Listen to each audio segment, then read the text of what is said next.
So this came from a recent ticket. Customer is the company's business. Technology lead the one who dictates how different softwares and tools are best used to improve the quality of business. So in comes the ticket and customer says, "See, thanks for all the hard work this week. It was a hectic week. This time of year always is. See, staff are using Office iPad and Office Online, but they need to use desktop to do something's Office needs to be updated. It says it is from 2008. Even in the O365 folder this needs to be done ASAP. Hello C. Microsoft's version numbers use year and month. This version of O365 is from last month, August, 8th month of year 20. C. I work for a small theater and do many things for them, but mostly tech support. Ever since I had kids, they let me work from home, and the staff calls when they have trouble. About 10 years ago we had this issue where most evenings just before the show started, the computers in the box office would get slower and slower until they froze and had to be rebooted. It didn't happen every night, but it always happened on the busiest ones. I spent months scouring event logs, installing different app software, stripping them down to nothing but the ticketing software, but nothing fixed it. I knew it had to be that software itself, but that company's support swore it wasn't them, and had to be our machines. At the time, I also had an infant at home, and it never failed that, as soon as I'd get him to sleep, the box office staff would call on the phone. A landline would ring and wake him up. One night, I had an extra difficult time getting him to sleep, and of course the phone rang. I told them for the umpteenth time there was nothing I could do, just reboot. Then I heard a worker in the background say, "Just keep calling her every 5 minutes tonight, until she fixes it." I was livid. I hung up, and figured out how to block their number. After that, I started blocking it every evening at 5 PM until the next morning. Eventually we started using another company's software, and never had that issue again. This happened this week. In the school district I work for, we bring in all staff laptops during the summer break to maintain and update them, so the staff have basically a clean install to start the new year with. It's a pain, but it prevents a lot of problems. So this week I get an email from the school nurse. She wants to know where her laptop is. I look around, and it's nowhere to be found. I provide laptops for all of my district's nurses as they are run from a central location that I also am in charge of, and there are a lot of them. It's a big district. Most of the nurses got new laptops last year, so losing one is a big deal. I know they are encrypted, so I'm not concerned with losing data, but because of distance learning I have absolutely no spare laptops younger than the first graders at this particular school. So searched all of my sites trying to find this machine, to no avail. I had come to the conclusion that I had mixed her machine up with one that was to go to a new hire. I asked for the asset tag number so I could figure out who was going to have to give up their laptop for an older version. Amazingly, she had recorded the asset number and gave it to me. Now at this point I'm confused. The number is so low it could not possibly be correct. If this were a valid number it would mean that her laptop would be so old. If it were a child it would have aged out of this elementary school and would be halfway through middle school. So I said, what the F \********, and went through every machine on campus, and there I found it like the holy grail, a 13-year-old laptop on the top of my e-waste pile. Her laptop.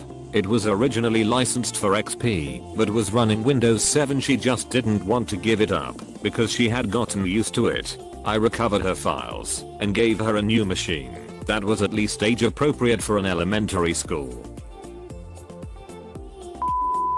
Little bit of a short one, but I feel this took some time off my life. I had a support ticket for moving some computers across a campus from one building into another, which is no big deal. I just needed to unplug everything, round them up in a box, and carry them to their new home, and get everything hooked back up. Sweet and simple, and easy for one of the people moving, where they were moving to, had better monitors that were compatible with what she already had, and didn't need any new cables. Upon this, I decided to explain it to her and see if she would like having the new and better monitors. But my old screens have my desktop and everything saved on them.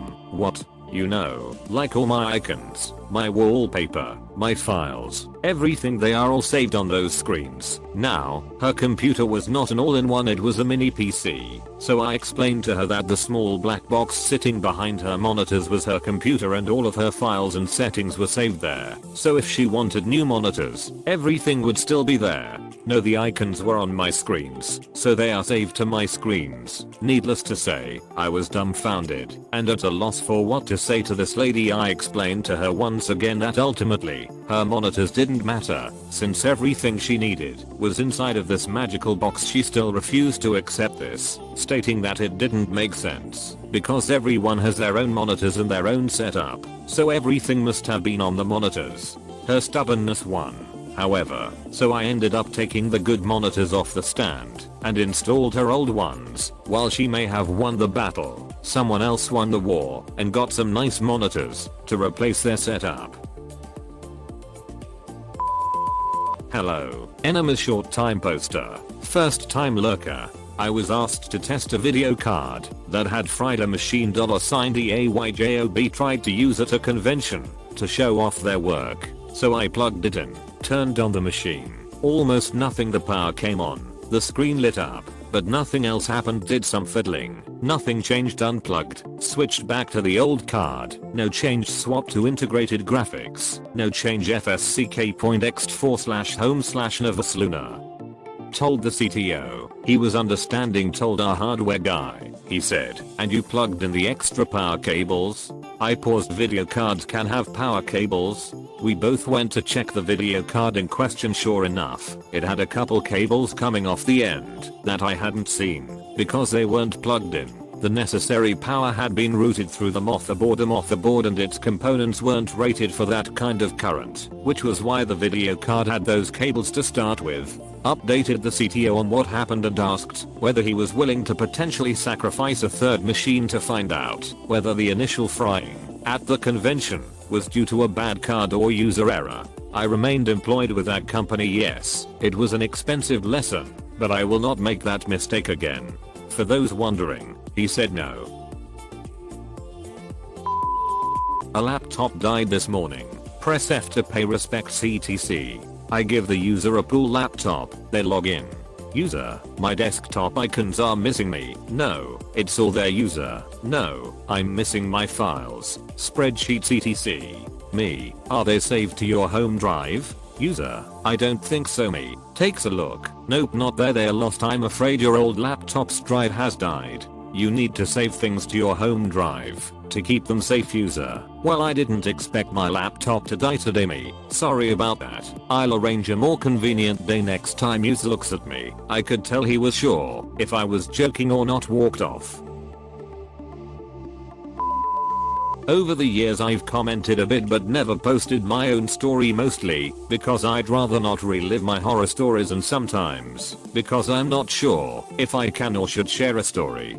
Today is different because today I got to be someone's hero and we all deserve to be told that our dedication saved the day once in a while. I spent my entire morning on a call with a customer halfway around the world, but this was one of those issues that had already dragged on too long and been touched by too many people for it to be a simple matter. And looking at the message thread that came before where I joined, I see it's got lots of visibility. People with titles, with big letters and junk, on both sides active in the thread, and none of them seem especially happy. Time to jump on a grenade.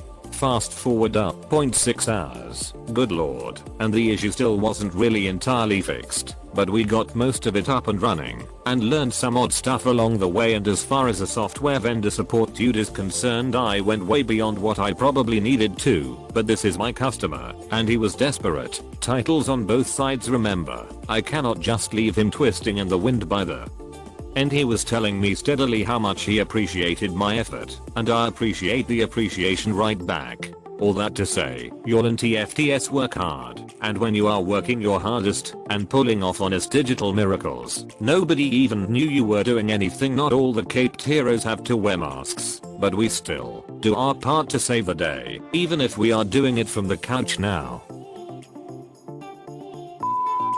Summer 2012. Help desk for a large Michigan utility company. Customer, I didn't receive an email I was supposed to, just a reply to it. Me, okay, can I remote in and take a look?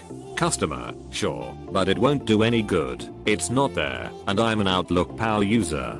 First clue, this won't end well. Me, after making the search bar visible and finding the original message in 45 seconds, right where it was supposed to be, here you go. Customer, that wasn't there before. Me, it is now. Is there anything else I can help you with? Customer, no, really, that wasn't there before. You must have changed something. Me, yes, I did. I changed the search bar so it was visible and could be used to find messages. Customer hangs up with a snotty humph. Ma'am, the power user seems to need a recharge. So this is my first ever post on Reddit, been reading here for quite a while, but finally have an experience worth sharing. So I work for a rather large organization in network operations. I'm fairly new to the network side of things, but have almost 20 years of experience. I was at my desk making notes on some of the network tickets in my queue when I receive a call from one of our buildings saying they had no network connectivity in the whole building. I'm unable to ping or SSH the switch, check the distribution router. It showed the connection was down. I headed out to the building and checked the switch, logged in, tried a few things, restart the connection to the distro, restart the whole switch, reseated the fiber, reseated the BIC. None of that solved the connection problem. Sent a text to the boss to check what else I was missing and to check the fiber path. She texted back that sometimes the BIC are like a troublesome Nintendo cartridge and that she would check the path. The younger guy, mid-20s, that I had with me looked at me confused and said he didn't understand what she meant by the Nintendo cartridge reference. I explained we went to the distro router. I pulled the BIC on the fiber that went to that building, blew on it, reseated it, and the fiber and the glorious connection light came on for that interface. Logged into the distro and it showed the connection was up, checked with the users at the building and they were all good. When I got back to the office I told the boss, closer to my age, about the confusion with my coworker. We had a good laugh. So we are releasing an internal tool for sales and the director sent a mass email to various people with access so they can test it before we do the final release. Included in this mail was the founder/CEO, other dep directors as well as all sales managers and some top executives. On that email the CEO replied all reminding everyone that to test the tool and send us any feedback, bugs, suggestions, etc., even the minor ones, so they're fixed before everyone starts using it. This morning I received in the same reply to all chain a series of some blowhards just replying, okay and I'm aware, and one small bug one exec sent about a link being wrong. But everyone hitting reply, also the CEO, directors, managers, all the IT team, etc. gets copied. I fix the bug and announce it, along with one reply all of my own reminding everyone to not send individual bugs to the reply all chain, instead using the regular ticketing system we have for these matters. I immediately receive a new ticket notification, like 5 minutes after, of someone else just forwarded the original email about the link being wrong to the ticketing email, creating a new ticket of the very same ticket I announced was already fixed with a FYI note. I'm like, dude, it's me. Not only I'm failing to figure out the thinking process this guy went to in thinking he's actually doing something of value instead of just creating extra work for someone else, creating a ticket for a bug that's already fixed, and he knows this, but the guy that created the ticket was not even the original person who reported it. A story from my time in tech, retail at a cellular dealership. A customer was in wanting to make some changes to her account. The kinds of changes she wanted to make required verifying her identity, so I asked for some ID. Customer, oh yes, I should have that here somewhere. And she began a pocket dump. But this was no ordinary pocket dump. You see, it was summertime, she was rather well endowed, and was wearing a low-cut top. I don't know if this is common in larger centers, but in our small town, less than 2,000 people, it's very normal for women to carry things like cell phones and smaller items tucked underneath their bra straps. It's so common that it's completely normalized and really treated no different than someone pulling something from their pocket. But in this case it was more than just a phone under a bra strap. You know how there's always that guy who only wears cargo pants and carries all manner of EDC gear in the pockets everywhere he goes? Or that experienced mother of 4 with a bottomless handbag full of child rearing equipment? It was like that, but she carried it all inside her bra. First her phone, then a pack of gum, then lip chap, a notepad, a pen, a second pen, another pack of gum, her husband's phone, a small wallet, a changer bag, a small utility knife, and it just kept going. After the first 3 or 4 items she decided it would be easier to rest her chest on the counter and tilt forward, attempting to dump everything out, or at least make it easier to pull things out. Then it seemed that some items had fallen down underneath, so she had to plunge her hands in and root around to dig everything else out, all with me looking on, trying to keep my customer service face in place. Finally she managed to find her driver's license buried somewhere in a corner. I thanked her for the trouble, verified her ID, and made the requested changes to her account, while she loaded everything back into her improvised equipment carrier.